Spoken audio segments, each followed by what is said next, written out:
How are we all doing today? Thumbs up? Okay. This is my first time doing this, so every encouragement I'll take. So we'll get started very quickly. My name is Rhoda Erogbogbo, and I work as a success architect at Qualified from Salesforce.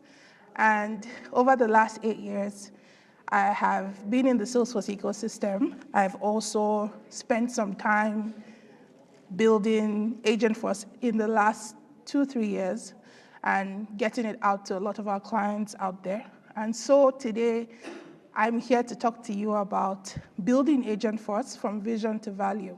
I'm not going to talk about what you hopefully already know. I'm going to talk about experiences that I've seen and faced, and these lessons are going to come from what I know and what I think you should know once you start working on Agentforce implementations.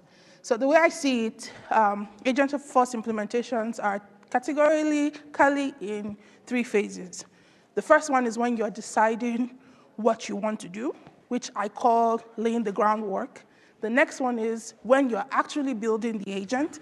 And then the last one is when you are sustaining and scaling this agent that you have. So I broke this presentation into those 3 sections, and I'm hoping that 1 or 2 people here are able to take something out of these experiences. Many of us have probably seen this diagram a lot, talking about how the waterfall method is really not working anymore, especially when dealing with Agentforce, and how we all have to find ways to be iterative with our building process. So I put here that AI success is not a one-time build. It's continuous government, and you keep having to refine. So you kind of ideate your plan, you build, you test, you deploy, you observe how things are going, and you repeat the process again. And this has worked a lot for a number of implementations I've done over the last few years. And so that's what I'm going to kind of set the foundation for what we're going to be talking about. So we'll start very quickly with laying the groundwork. Many times you'll be surprised how people start implementations without a vision. It's the biggest thing. People just start, we want to do this for custom. We want Agentforce for support, but that's it. Nobody is really talking about what the specific vision is. So I like teams to start with asking, what role should AI play in your business? Everything is a nice to have, but what exactly should AI do for your company? The next one is to identify high intent use cases. The last 2 years, I spent it fixing failed Agentforce implementations. And one of the biggest factors for failure is that people did too much too soon. So I did fix a couple of Agentforce implementations with 15, 20 features, and all of them were all confused about what was going on, and so I had to optimize a number of them. So I would say pick high-value use cases. Don't just build a lot of them. Pick the ones that are important and start somewhere. The next one is align to business goals. Many times, Agentforce adoption is low because a lot of people do not put their teams into planning for the actual Agentforce build. Who is exactly supposed to use this agent? Those people, their voices need to be heard. So finding ways to tie it to a business goal is also very important. And the last one is start small, scale fast. You might just start with 2 features, and then you build as you go. Never underestimate the power of starting small and scaling fast. So these are the top 4 things I would start with. The next one is design for trust and control. Your agent should not have more access than it needs to have. So I always ask teams to create specific permission sets that are dedicated just for your agent. That way, you can audit the process, you can actually check what it's doing, and you should always apply the least privilege. Give it the lowest amount of access it needs, and build up as you go. And build some form of governance for managing your security. Every now and then, quarterly, check what access your agent has and manage that process. The next one is make your data AI ready. I hear this a lot, that our data is not good, our data is not good. I don't think anybody's data can really get to a perfect space, But there's a place that it has to be at for it to be good enough for AI. So when dealing with Agentforce, I'll give a typical use case. A number of us here have knowledge bases right now with thousands of knowledge articles in there.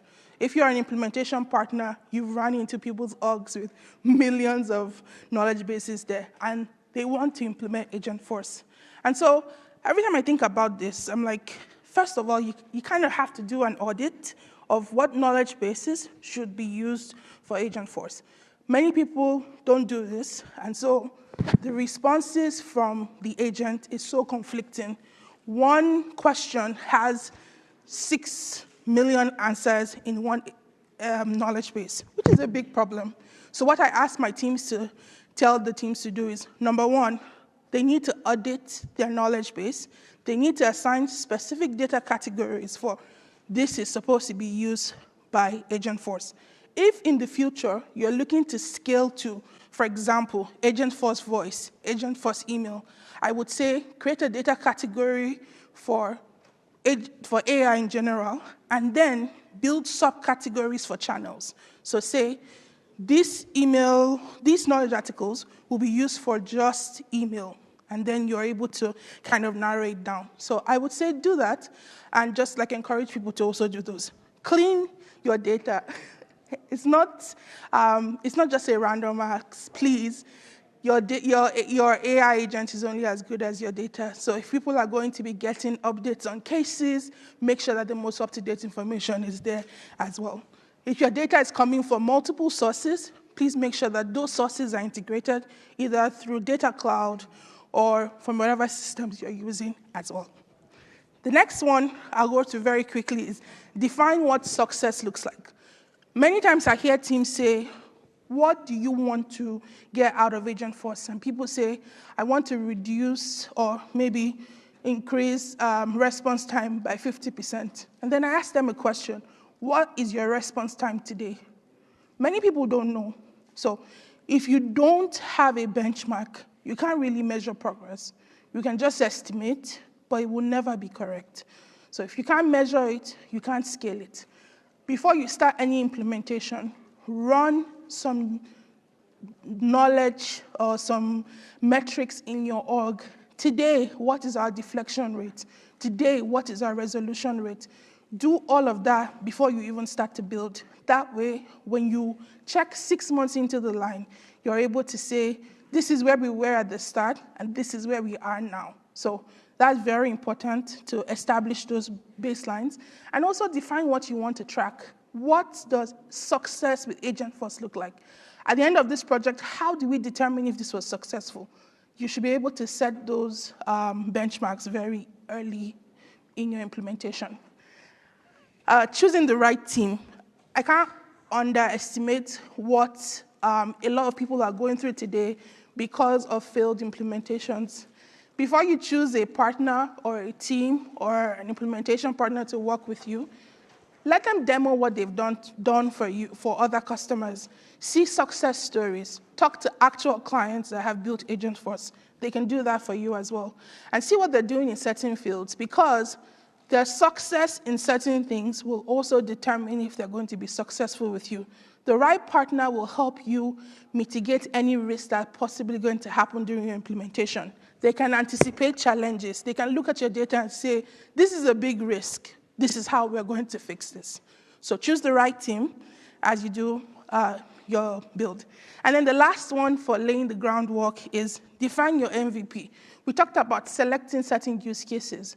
At the end of that piece, you have to pick what use cases are going to make the right impact and then put them together. I always recommend high impact to the business, low risk to implement, and it's very clear for you to be able to measure the outcomes of here. Not every idea should be built. Start with the one that makes the most value and try to get something out of it. So that's the first phase of the agent. Now, the second one is building with confidence. So this is what happens when you're just about to start the build. First one is to align on scope and ownership. What is in scope? What is out of scope? Very quickly, we have statements of work that specify what's in scope.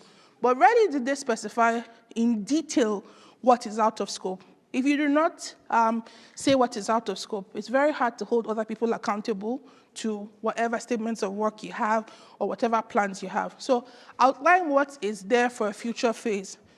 Delegate who owns what. Once we start this build, who's responsible for testing, who's responsible for training, who's responsible for adoption plans, who's responsible for design.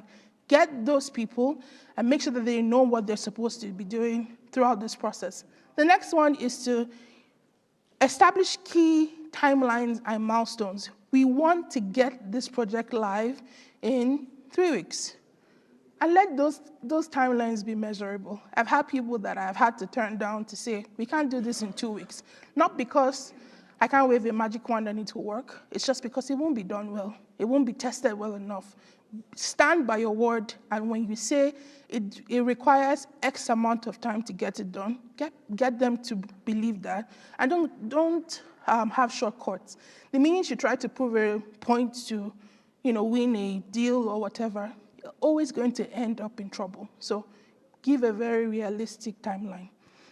The next one is prepare your environment. A lot of us are building in sandboxes, and early on, when I started building with Agentforce, I realized that some of the sandboxes do not actually have the licenses that we need to build. So you can get a client today, and the sandbox does not have data cloud. And so you have to call one AE, one SC to get those licenses in your org.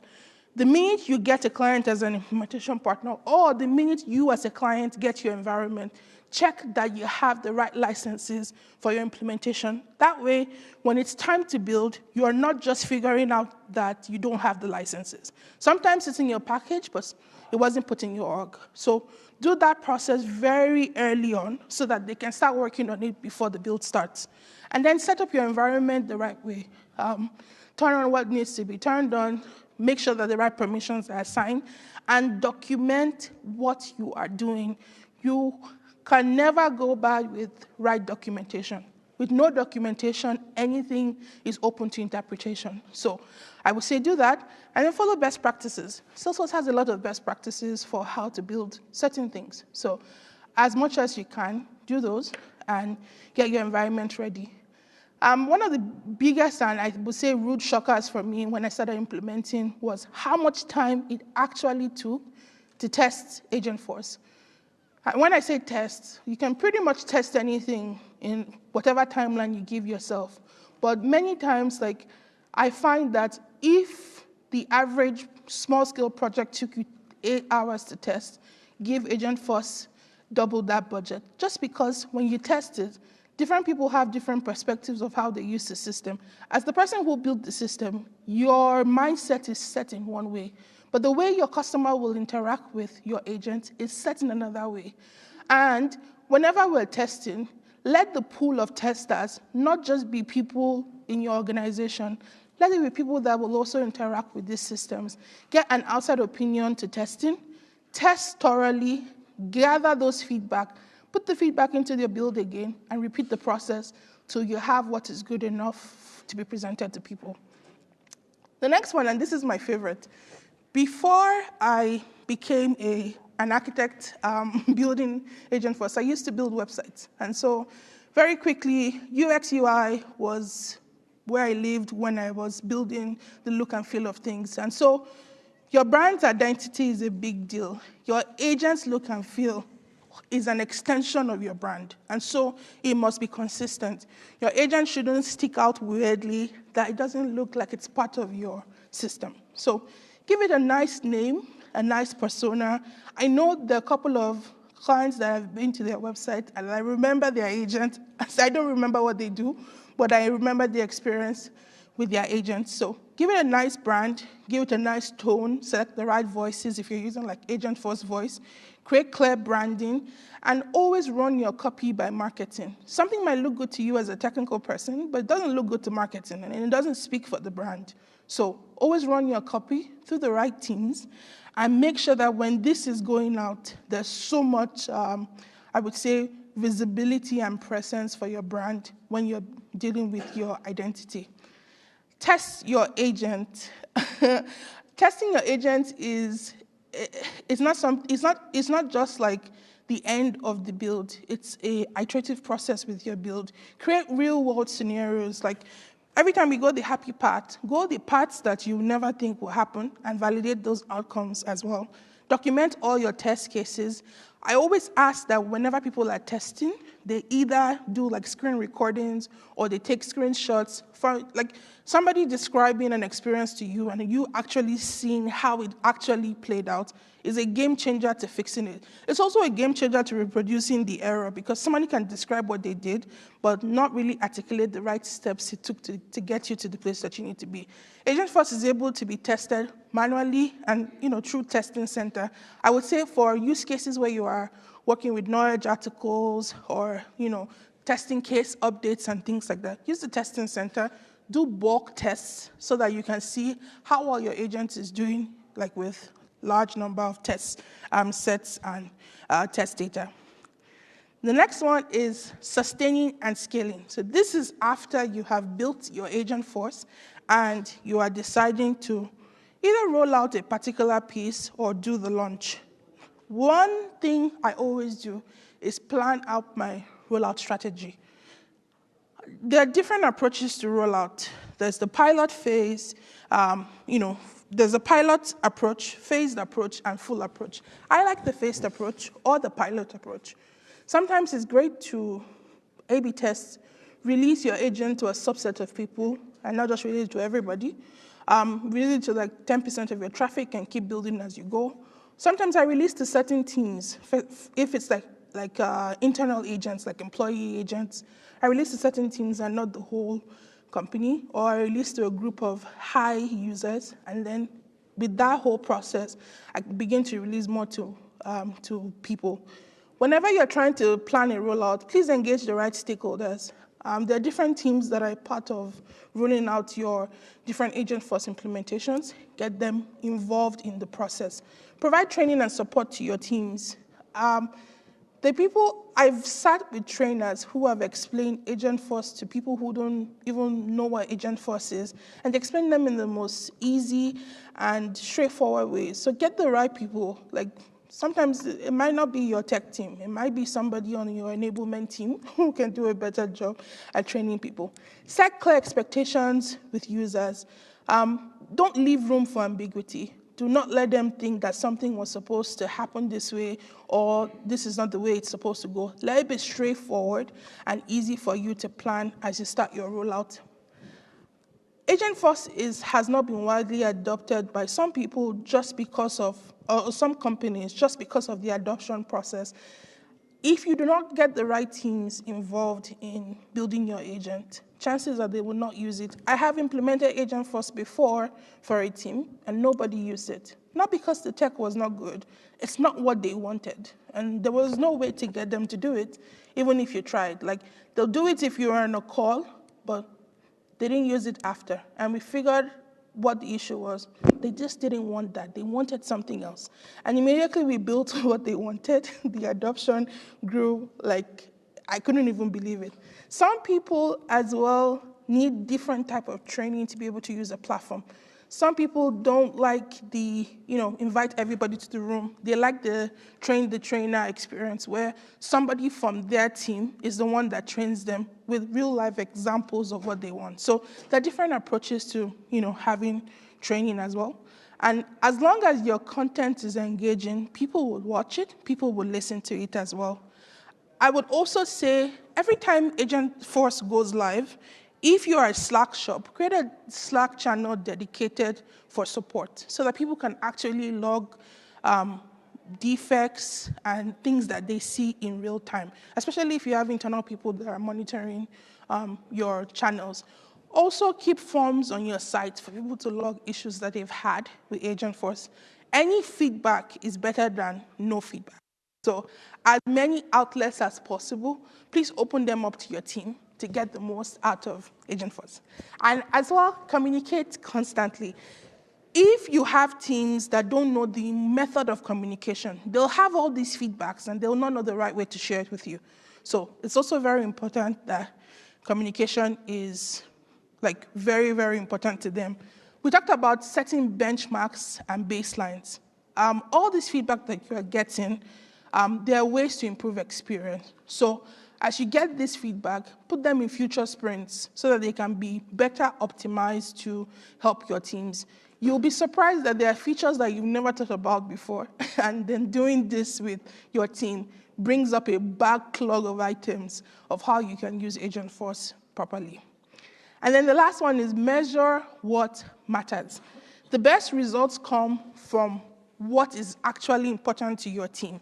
You can check different key performance metrics, and the ones that are important will be the ones that drive your adoption to the highest. So if at the beginning you said you wanted to get this percentage of deflection rates, sit with your team as well. What exactly are they planning to get out of this? And then analyze these trends over time. Many times, I've seen people who are looking to get the most out of Agentforce. Like, you go live today, and you're expecting the magic tomorrow. Sometimes it's not like that. Sometimes you get better results in the first month. You get better results in the first quarter. So give it patience as well to be able to get the right results over time, and identify areas for improvements as you go. Celebrate and share success. Every time we have an Agentforce implementation go live, we try to get our clients as well as us in the same room to talk about what went well, what didn't go well. Retrospectives have always been a thing in sprints, but rarely do people have them in a very conducive atmosphere. Share success stories. What were the high points of your implementation? What were the things that you enjoyed the most about it? What can we do better for phase 2? These retrospectives, if you are an implementation partner, they help drive more business because the honesty and the transparency with your clients, the good ones, they have a way of making this whole process go the way it's supposed to be. And then encourage open communication with your teams. You see something, you say something. If this experience you think is not going to be good, voice your complaint and go with the whole process. My session today was from vision to value, building agents the easy way, the right way to drive success. In summary, I would say plan with purpose. Start small, but scale fast. Build it the right way, and scale for the future. Your Agentforce implementations can be successful. The only thing is, do not cut corners, do things the right way, and at the end of the day, you'll get the most success out of your Agentforce implementation. So that has been my time today. Thank you so much for attending.